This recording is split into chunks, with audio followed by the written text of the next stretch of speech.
Hi hello నమస్తే, ఎలా ఉన్నారు అందరూ? ఈరోజు ఏంటా చూపిస్తున్నానా?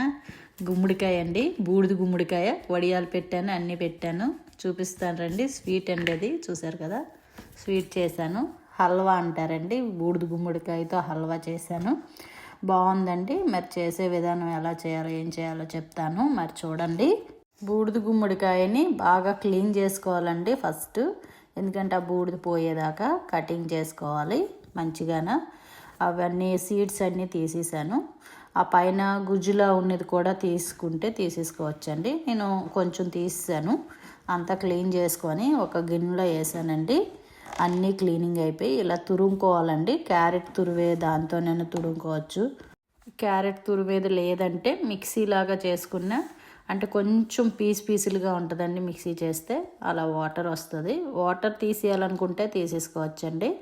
అంత వాటర్ వస్తుంది అంటే కొంచెం టైం పడుతుంది. హైలో పెట్టి ఆ వాటర్లోనే మగ్గనివ్వాలండి మంచిగాన.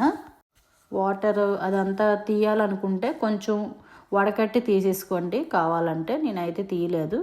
వాటర్ చాలామంది తీస్తారు, టేస్ట్ ఉంటుందా లేదా అని చెప్పి, ఫస్ట్ టైం కదా అని చెప్పి వాటర్తోనే పెట్టేశాను. చాలా బాగా వచ్చిందండి స్వీట్ అయితే. కట్ చేసేసుకొని మొత్తం అంతా అన్నీ పీసులుగా తురుముకొని మంచిగాన క్యారెట్ తురుమునట్టే వచ్చిందండి. 2 స్పూన్లు నెయ్యి వేసానండి. ఉడక్క ముందే వేసాను, ఎందుకంటే ఆ పచ్చి వాసన వస్తుందని. తర్వాత అయితే నాకు దానికి ఒక 50 గ్రామ్స్ నెయ్యి వేసానండి. తర్వాత అయితే 2 స్పూన్లు ఫస్ట్ వేసాను, ఎందుకంటే ఆ స్మెల్ అది పోతుందని ఆ నెయ్యిలో వేపాను. తర్వాత మంచిగా అంత దగ్గరికి అయిన తర్వాత, అదంతా మంచిగా దగ్గరికి అవ్వాలి కదండి.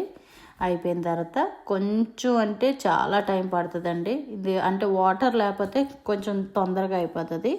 నాకు అదంతా అయ్యేసరికి మాత్రం నాకు 1 అవర్ పైన పట్టింది. కొంచెం హైలో పెట్టుకొని, ఇంత పెద్ద గిన్నె ఉంటే కొంచెం బాగుంటుంది. నాకు తెలియక ఫస్ట్ టైము అంత కాయంతా వేసేసాను, కానీ అయ్యేసరికి చాలా తక్కువ అయ్యిందండి. కానీ బెస్ట్ అనిపించింది నాకైతే. అంటే ఒక కాయంతా వేస్తేనే మంచిగా కొంచెం ఎక్కువ వస్తుంది చేసినందుకు. చూసారు కదా, నెయ్యిలో వేపుతున్నాను. నెయ్యి అంతా వేసాక బాగా ఫ్రై అయ్యేదాకాన ఆ నీళ్ళు ఇంకిపోయేదాకా ఉడకబెట్టుకోవాలండి. నీళ్ళు అయిపోయిన తర్వాత షుగర్ యాడ్ చేసుకోవాలి. మరి నచ్చింది అనుకుంటా వీడియో. మీకు ఎలా ఉందో చెప్పండి, లైక్ చేయండి, ఫాలో అవ్వండి. దగ్గరికి అయిపోతుందండి, ఇంకొక హాఫ్ అన్ అవర్లో అయిపోతుంది మొత్తం అంతా. ఇప్పుడు షుగరు యాడ్ చేసుకోవాలండి. షుగర్ నేను 1 కిలో కంటే ఎక్కువ తీసుకున్నానండి. అది ఆ బౌల్ ఉంది కదా, అంత గిన్నెతో తీసుకున్నాను, మీకు చూపించాను కదా. ఆ షుగర్ వేసేసి దాంట్లో ఉడకబెడుతూ ఉండాలండి. ఆ షుగరు పాకం వచ్చేస్తుందండి. నీళ్ళు అయిపోయిన తర్వాత తేనె పాకంలాగా వస్తుంది మంచిగా జిగురుగాన. అదంతా కలుపుకోవాలండి మంచిగా. ఎందుకంటే పంచదార వేసిన తర్వాత అస్సలు వదలకూడదు, ఎందుకంటే గరిటె కింద పెట్టకూడదు. కొంచెం మీడియంలోనే చేసుకోండి. మరి సిమ్లో అంటే చాలా తొందరగా టైం పడుతుందండి, ఎక్కువ టైం పట్టేస్తుంది సిమ్లో పెడితే. కొంచెం నీళ్ళు అయ్యేదాకా మీడియంలో పెట్టుకోండి. హైలో పెడితే ఏంటంటే కిందన మాడిపోవడం అవన్నీ ఉంటాయి. మాడిందంటే హల్వా టేస్ట్ పోతుందండి. షుగర్ చూసారా ఎంత యాడ్ చేస్తున్నానో. ఆ షుగర్ దానికి యాడ్ చేస్తే అంత చాలా కొంచెం అవుతుందండి, ఎవరికి సరిపోదు అన్నట్టు ఉంటుంది. మనం ఇంత ఎక్కువ చేస్తే ఎంతమందికి మొత్తం అంతా వస్తుంది, చాలా ఎక్కువ వస్తుంది అనుకున్నాం. కానీ షుగర్ వేసేసిన తర్వాత కొంచెం దగ్గరికి అయిన తర్వాత మాత్రం ఇంకా కొద్దిగా దగ్గరికి అవ్వాలండి. ఎందుకంటే విడిగా అయిపోవాలండి, ఆ గిన్నెకి అంటుకుంటూ ఉండకూడదు. గిన్నె కొంచెం విడిగా రావాలి ఆ హల్వా అయినప్పుడు. ఎందుకంటే గిన్నెకి విడివిడిగా రమ్మంటున్నాను, అప్పుడే కొంచెం మనకు హల్వా టేస్ట్ వస్తుంది. ఇంకా అప్పుడే అవ్వలేదండి, పంచదార వేసాను కదా, కొంచెం ఉడికిన తర్వాత మంచిగాన విడివిడిగా అవుతుంది.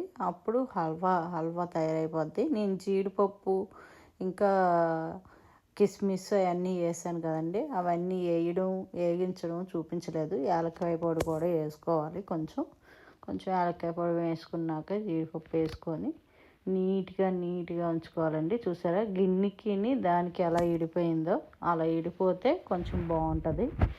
అలా అంటుకోకూడదండి, కొంచెం లూజ్గా కూడా ఉండకూడదు. అలా థిక్గా ఉంటే మీకు తిన్నందుకు బాగుంటుంది, టేస్ట్గా అనిపిస్తుంది.